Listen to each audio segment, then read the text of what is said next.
Welcome to the latest edition of the Omni Talk Spotlight Series, the series that highlights the people, the companies, and the technologies that are shaping the future of retail. I'm your host, Chris Walton. And I'm Mezzenga. And today we are pleased to welcome to our show one of the foremost experts in scan and go shopping worldwide. And I'm talking about Shopreme's Chief Commercial Officer, Nico Müller. Nico, welcome to Omni Talk. Hi, Chris. Hi, Anne. Thanks for having me. It's great to be on your show. I love it. Yeah, I was telling Anne before the show started, and I don't know how you're feeling, Anne, but I'm really, really excited for this conversation. Yeah, I mean, especially because Nico, I think Chris and I have been huge fans of Scan and Go for ever. I mean, it's been going years. back to our Store of the Future days. Yeah, and I think especially recently, it seems like there's a lot of questions being raised of like how to do this the right way, what that means. And so we're really excited to have you on to like help our listeners understand like what are the benefits here? Why should people still be exploring this? And then just I think some other considerations too around like what does it need to be successful for the pilots to be successful? So really excited to have you on the show today. Yeah, I think the way I'd sum that up too, Anne, is there's a lot of noise out there. Yes. Around what this solution is, how you should do it. And we're going to get to the bottom of that with a real bona fide expert, like I said, worldwide on the subject. Yes. Well, Nico, let's start off with a little background about you and about Shopreme. So set the table for us. Why are you the worldwide expert in scan and go shopping? Okay, sure. So thanks again for having me. So we are an Austrian company. We were founded, so Shopreme was founded in 2015. Since 2016, we've really focused on the scan and go part and created this mobile solution. Went live with part of the Rebe Group in 2019. So that was our first enterprise customer that we are working with, and others followed then. Of course, there was the pandemic then. There were some acceleration around that time as well, around the scan and go topic. Since 2020, we have a large company on board as an investor, which is Umdash. Umdash Group is one of the largest family-owned businesses in Austria. They own multiple subsidiaries. One is Doka, who co-built the Burj Al Khalifa in Dubai, for example, so the tallest building in the world. So it's really a large company. And one other subsidiary of them is Umdash, the store maker, store fitter, so hence the strategic fit for them. And they own 26% of Shopreme. And I will get a bit later into that, but that spawned some of our hardware products that we launched as well around the exit solutions. So we really look at this on a wide range of like wide angle of views, and this is what we do. I joined Shopreme first. I was still in London. I was a management consulting, but then I advised Shopreme from 2016 onwards, and then 2019 I joined the Shopreme management team. I got it, the consultant to join the company. Okay, I love what you said about exit there. I'm curious to get that, to double click into that and tease out what you're talking about there, because that's music to our ears, I know already. But before we go on, I want to ask you to like set the stage for us of what is the full Shopreme solution entail? Like, where does it begin and end? Like, for example, do you guys touch POS? Do you stay away from that? Like, how does that work when you're working with clients like the Reve Group, for example? Yeah. So Shopreme itself, so we have our solution is multiple clients. So we have iOS and Android native clients. If retailers that we are working with don't have an existing app, they can use our white label clients, branded in their way, however they want it. So we can really customize that. For the large retailers, they most of the times already have an app, and they are very successful, at least from the partners that we are working with at the moment.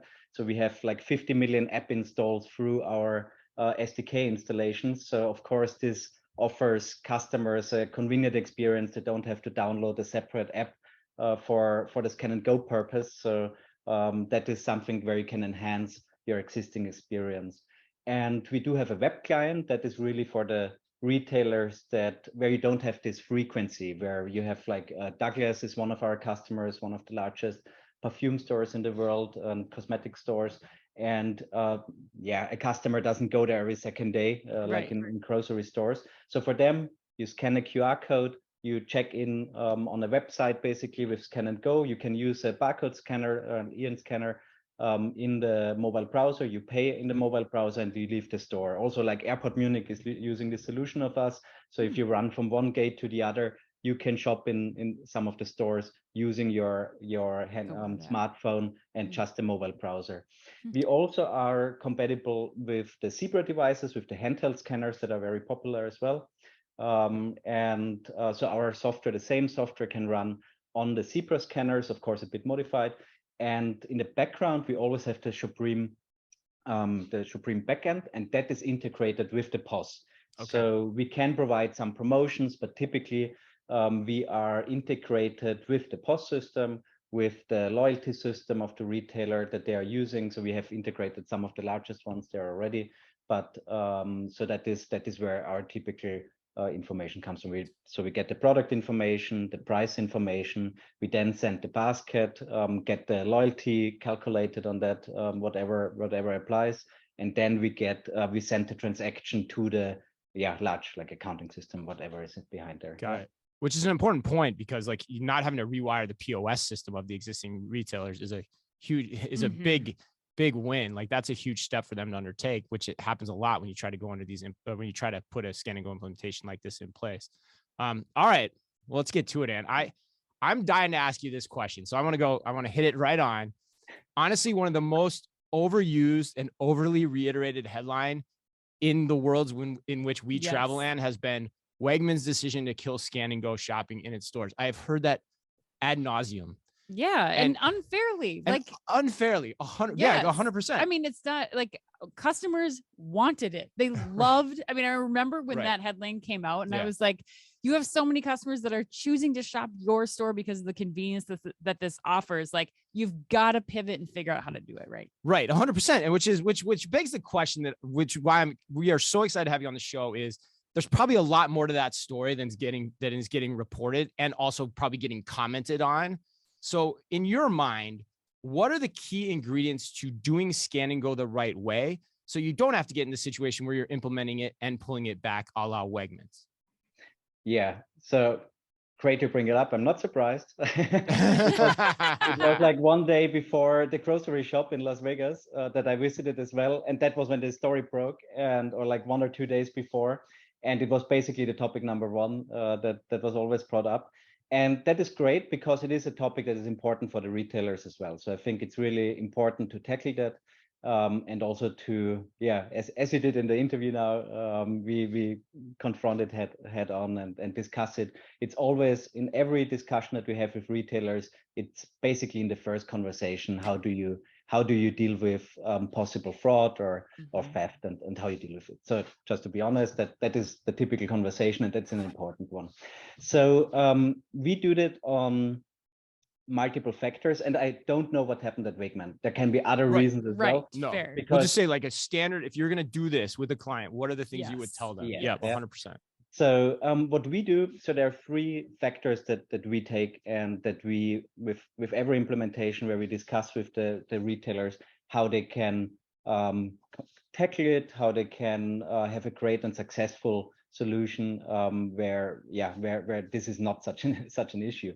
The one is, we have, of course, the technology side. So every basket, every customer, every action that he's doing is analyzed by our engine. So there are things like, what is the basket compilation? Is the store in the inner city, or is it somewhere outside the city? Is there a certain value reached of the basket? What is the customer history? Were there any problems in the past, or was everything okay the last time he was checked? And all of this is put together, and then we do a scoring basically, and we select a sub portion of the customers for a spot check based on that.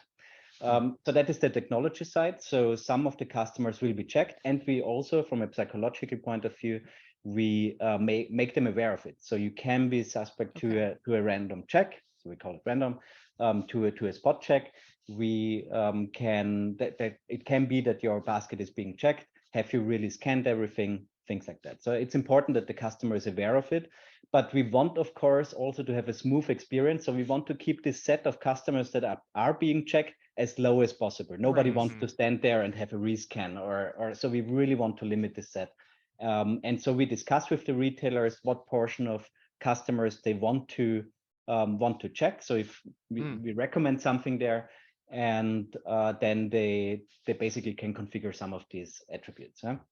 So, and based on that, then the third step is we need to educate the employees as well. So we, of course, have some learnings from the past, and we share that with the retailer to share it like a train-the-trainer approach, share it with the employees, which are the greatest asset that the retailer has. So you can use them for, of course, as a multiplier and really promote the solution, but also, of course, from a security point of view, you want that they are aware of what could happen. And any technology and any solution out there, there are attack scenarios and vectors, and you want to tackle them.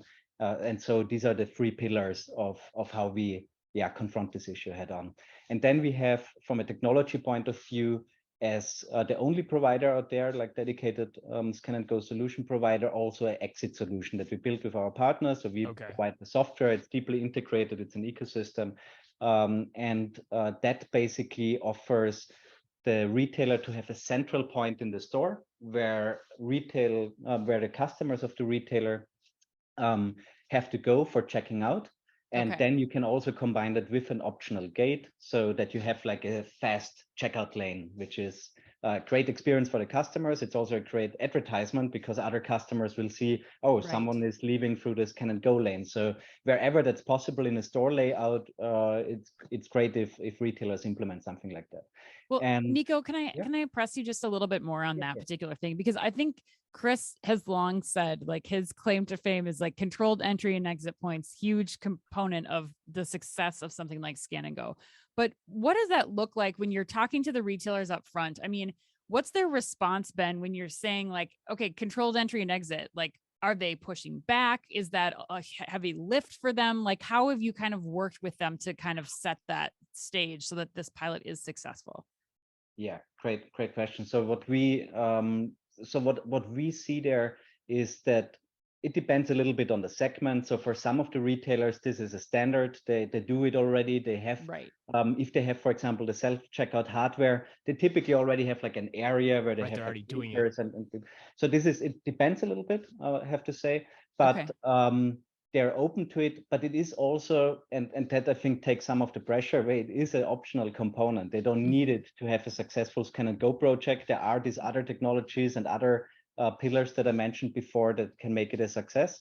But of course, we show them what are the advantages. And as I said, it's not only to tackle any fraud or attack scenarios.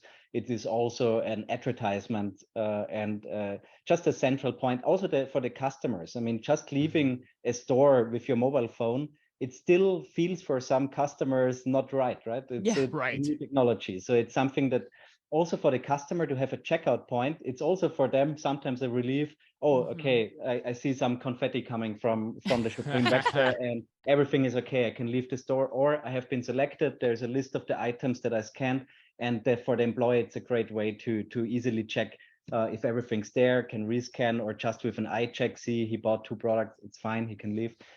So it depends on the conversation with so which segment we are talking with, but typically they're very open to it. Depends, of course. They also don't need it to have it in every store. They can have it for their large stores where they have maybe multiple exits and they have one for scan and go. Maybe they want to have it there, but maybe for the smaller stores they do it in a different way. So it really depends on the individual setup, and that is where I think we shine as well, that we look at that holistically and also not have like a single solution that we put in every store, but something that where you can have some optional components like the exit, the Shopreme vector exit solution that you can choose to use in some of your stores. Yeah, I love the point you brought up about being like a psychological bridge for the consumer. The exit point actually serving a psychological function, which is really important, especially as you think about in-store merchandising. I want to ask you some deeper level questions here, because that's why we do what we do at Omni Talk. So one thing I'm curious to get your thoughts on is we've seen situations where companies are designing these systems where you're basically scanning items with your phone, and then you're having to go to a hard point of sale setup and scan a barcode again. Is that something you recommend, or do you generally tell people to avoid that? Is that an unnecessary step in the process? Of course, we're big proponents of mobile payment, Okay. where customers can pay right in the mobile app and leave the store, or Yeah. continue the journey like that. But of course, also with our customers, many want to start with that because you don't need to change your in-store processes that much. So your employees can just continue with whatever they did with the self-checkout hardware, where the customers then scan and we hand over the basket and they pay there. Also for some customers, they want to pay with their card, so they can do that at the self checkout hardware. But also at the Shopreme Vectors, of course, we want to move them into that direction so the experience is smoother. But I have understanding for it. At the beginning, it's really, there is some change happening. You need to educate your employees, but we are big fans of mobile payment. And we see also the most successful projects. So from a how many consumers are really using that. It's always when you have mobile payment, where you have a fast checkout lane, those are the successful projects. And that is what we would always recommend. But sometimes it's a progression. So you start with keep the in-store program, the current processes, and then you can step by step go and roll it out to other stores with mobile payment as well. Got it. Which brings up my next question too. So basically what you're saying, if I read that back to you, is like, you're going to say you can debut this however you want to acclimate your customer to it, but minimally you should start with a mobile payment option from the get-go to eventually get down that road and lead your customer down that way. Okay, so that brings up my next question for you, which is, retailers, Ann and I joke about this all the time. Retailers are always saying, well, let's test it. Let's pilot it. Right. There are right ways and wrong ways to pilot certain initiatives. And I happen to think Scan and Go fits the T in regards to that specific thought exercise. So like, what is your advice if a retailer is thinking about rolling out Scan and Go? How should they do it? Like, should they look at a full locale to test this? Should they go store by store, cross section of the country, or wherever they happen to do business? What's your thoughts on that? Yeah, so if you want to keep your App Store ratings high, and we are proud of the ratings that our partners have in the store, don't do it in a single store in a single city, or in a larger city in a single store. We see that there will be quickly, if it's being advertised, and that's also something that we probably talk about, how to advertise this, but it's important that a consumer doesn't feel he is being, he cannot use it. So some of our first customers, where we started only in 1 or in 2 stores at the beginning, some of the consumers wrote in the app stores, not available in my store, 1 star. Yeah, we don't want that. Also, the learnings are, of course, limited. In a single store, there's so many components to retail stores, their surroundings, where they are based, in which cities they are.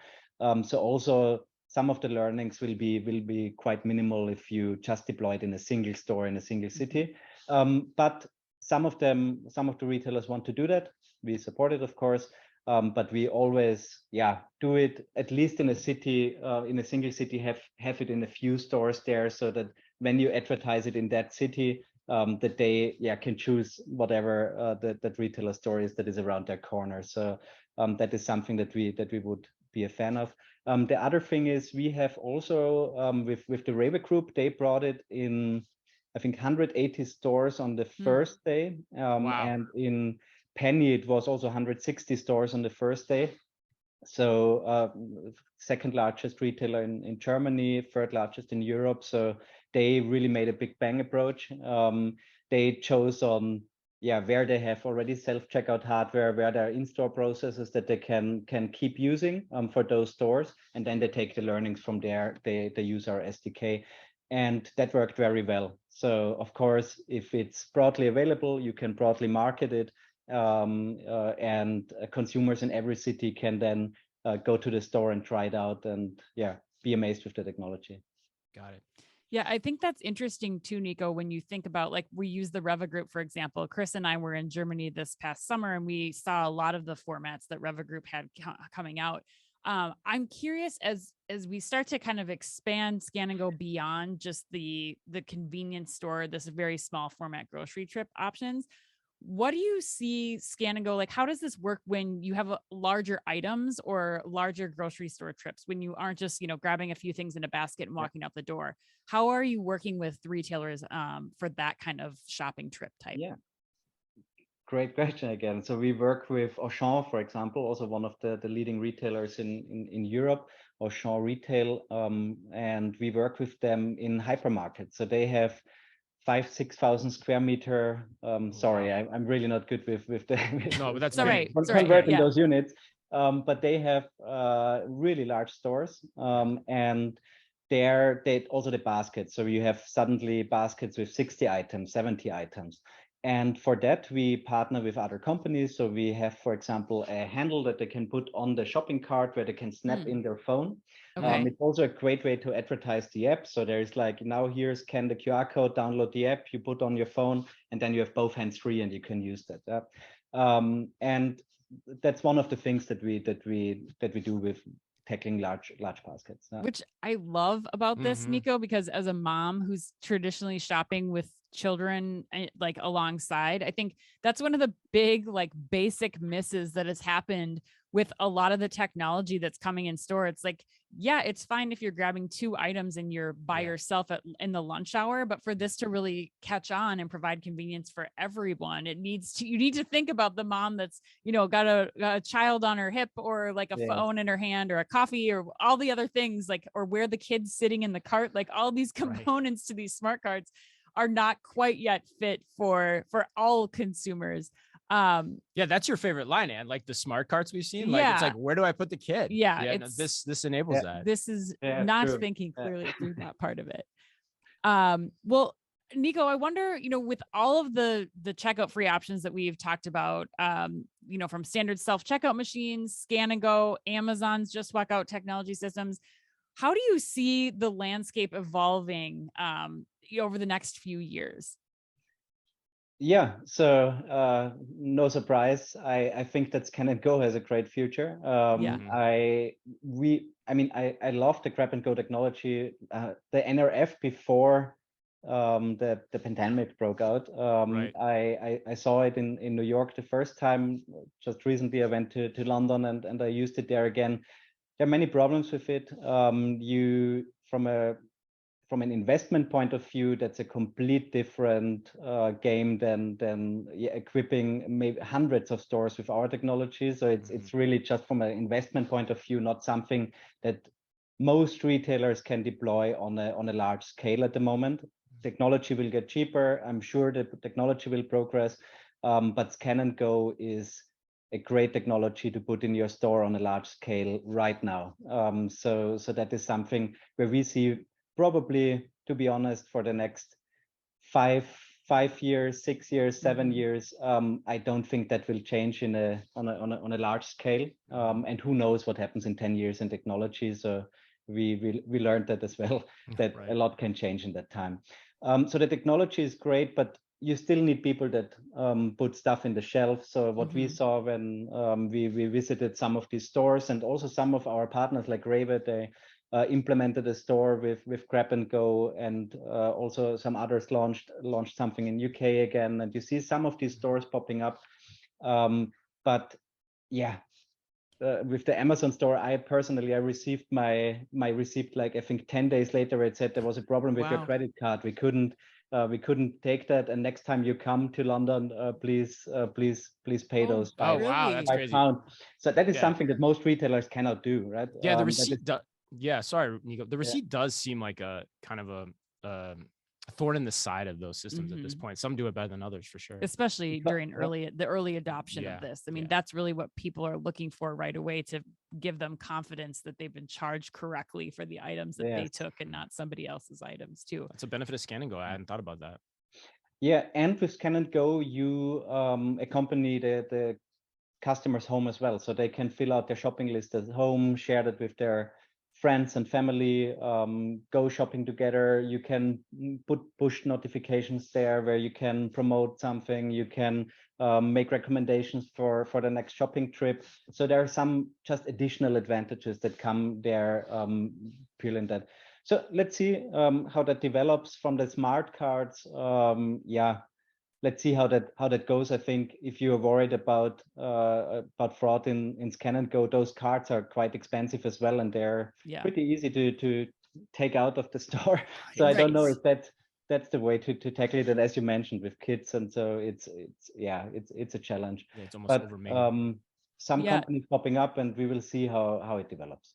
Nico, I'm curious. We just had a conversation with about kind of what the store of 2027 looks like.